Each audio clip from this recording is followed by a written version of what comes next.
You can see I've got the gasket in place, making sure that it's not rolled over and cocked to the side anywhere. So there's 3 different length bolts in here. This is the medium length. There's only one of those. That goes into this hole right here. These 3 long bolts are just that, the longest bolts that are in the water pump itself. You can see these are this length, and this one is this length, and the rest of them are this length. So I'm going to leave the shorter ones in there to get started with, and then I'll come back with the longer ones once I get it mounted with these shorter ones. It's going to be really tricky to be in here and with the camera and the water pump at the same time, so I'm just gonna fish it down through here and let you kind of look from up there. So I'm just getting everything lined up bolt wise, and I'm going to get a couple of them that I can reach started here, at least one of them. There we go, just like that. I got this one right by this temperature sensor started, and I'd like to go ahead and put some anti-seize on these bolts too, because these are steel bolts going into an aluminum housing also, so I don't want to have any problems later snapping one of them off. So I'm going to pull one of them out down here, put a little anti-seize on there, and you can kind of see where they were threaded in last time. Not that they're rusted, I just don't want them to rust. I've got all the short bolts started. I'm going to go ahead and run them up with this 10mm just to kind of get that gasket seated in there where I need it. And then I'll go ahead and put in the longer ones with a little bit of anti-seize also.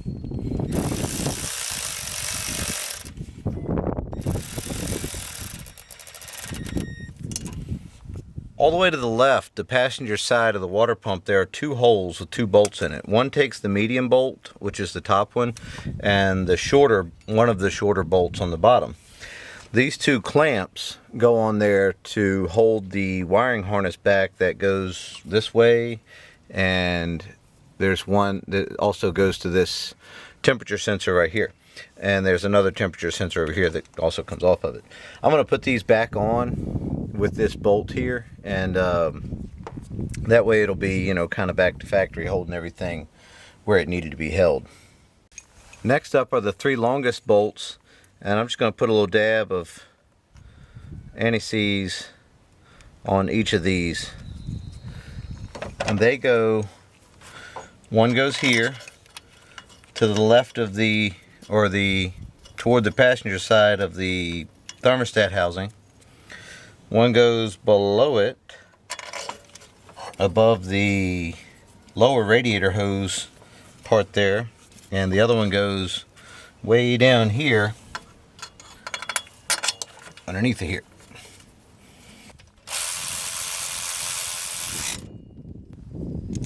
I'm going to go around and go ahead and torque all these to 15 foot-pounds.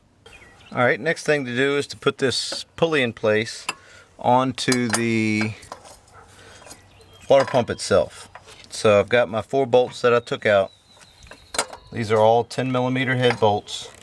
And what I've done is I've got the threaded part of the water pump facing the top here. So I know when I line up the pulley on there, all I have to do is have that hole at the very top, and then I can get it lined up. Just like that. I know it's hard to see with my arm in the way. It's really kind of tight in here though. Then I'm just going to go around and start the rest of these. I'm going to use the same wrench I did the first time by having the 10mm on there like that, and using this as a backup to get these tight. I'll go ahead and show you how to put a belt back on. Alright, let's see here. We're going to go below the crankshaft down there, right? I'm going to come up to the right, go around the power steering pump, below the vacuum pump, over top of the air conditioning pump, compressor. I'm going to take this around this grooved idler. There's a smooth and a grooved. We wanted to go around the smooth, and then this is going to go underneath of the smooth idler. The smooth part, what I like to do from the smooth part there, goes around the water pump, right? And then we've got the groove part goes around the alternator. See how I did that? Hopefully you saw how I did that. I left the this part straight till the very end, and then I just kept tension on it and pulled it all the way over like that and got it right on there. So now this goes underneath this smooth idler. Like I said, I like to leave this one where I just move it but have it all in place, and then just slide it underneath of this one. So let's get a 15mm on a 3/8 ratchet or whatever you've got. Here's the 15mm. So we're going to put it in lefty loosey. We're going to take the tension off of the automatic tensioner, picking up on it like that, and just slide it underneath of that smooth idler. Then I like to go around and check and make sure I got all of the belt and the grooves, make sure nothing's hanging out anywhere, kind of feel around everything. It's back on there. Okay, so we're ready to put the hoses back in place. So here's this one right here. We're going to run it back through this bracket. And I'm going to go get a different hose clamp, probably, maybe. I don't know, maybe we can reuse this one. It doesn't really matter, right? It's probably been on there for 30 years. Alright, so let's go ahead and... This is how this works. So I'm going to put it in place here, put the teeth on there, squeeze down on it so it ratchets. I'm going to slide it down over the metal part, put the hose in place, slide this up over top of it, and then squeeze and release. And when you squeeze and release, you release it and then it lets go like that. Now the hose clamp is in place. And that's good. So we need to get that lower radiator hose on there too. And that just slides up in place just like the old one did. Hopefully you can see all that. And then here's the hose clamp slid down. I'm going to slide that up and put it in place. So that needs a 5/16 or an 8mm, I guess, or whatever you got. I'm going to use this ratchet to tighten it up. Alright, next up is we're going to go ahead and put the fan and the fan shroud back into the hole here, and then thread that that fan back onto the water pump. If I remember correctly, I had this kind of halfway out, and then the fan went on in there about like that, and then everything slid down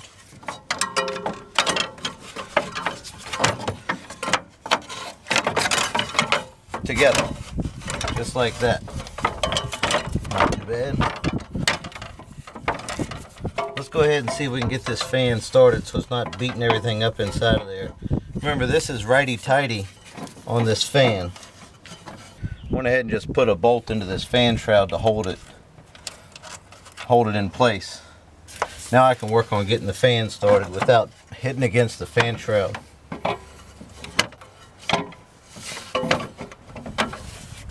You know what I think would be easier? If I go ahead and loosen this belt up but leave it in place, and then I can spin the water pump by hand to thread it onto there. Let's try that out. Let's see if I can spin the water pump by hand. Absolutely I can. Alright, this is going to definitely be the way to do it. Okay, got it started. That wasn't too bad at all. And the belt's still in place. Made it pretty easy. Now I'm just holding the fan still and threading the water pump pulley into the fan clutch.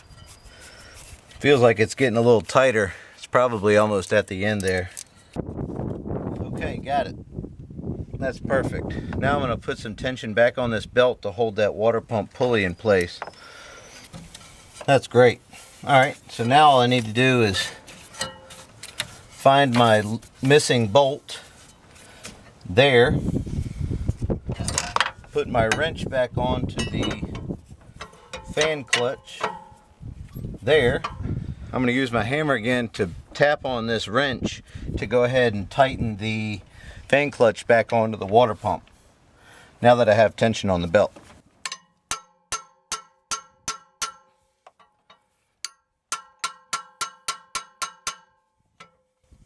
That should be good. It'll tighten itself on as it goes.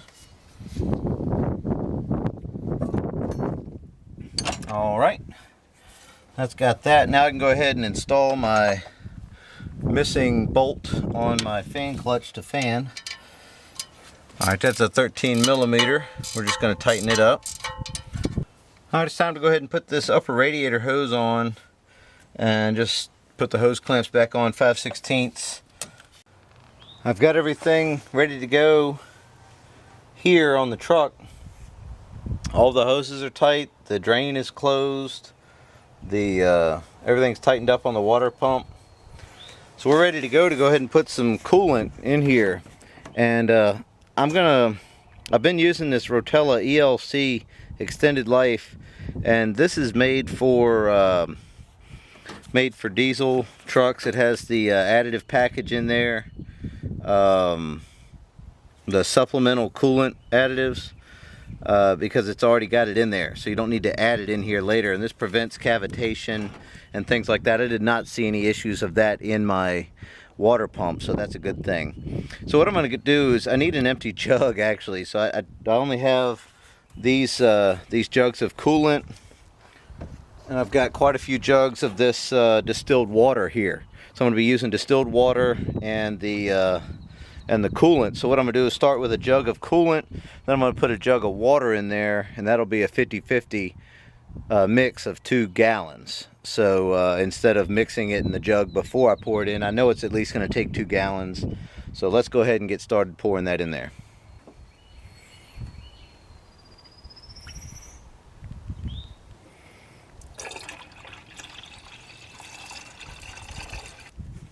Now that I've got a jug mixed up or empty, I can mix up a batch. So let's go ahead and get this in there. It took that 2 gallons like no problem.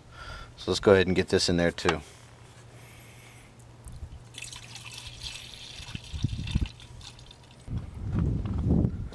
I don't know if you can see that or not. I got the cold fill level up to about right here on this the reservoir, and it took about 5 gallons to go ahead and get it topped off and filled up. And what I did is I ended up taking off the upper radiator hose over there and letting it run until I saw the coolant actually come out of the little spout on the radiator, and I went ahead and poured some down inside of there, knowing that the thermostat's right there, so it didn't take a whole lot, but just trying to fill everything up as much as possible.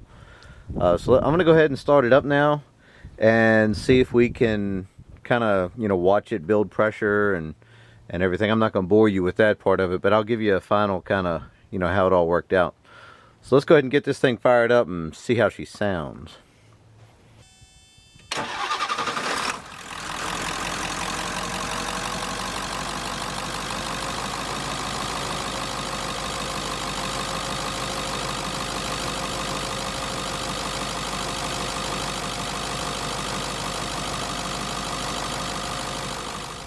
Alright guys, got her all back together and she's running good, no leaks at all. Thanks for watching, and we'll see you next time.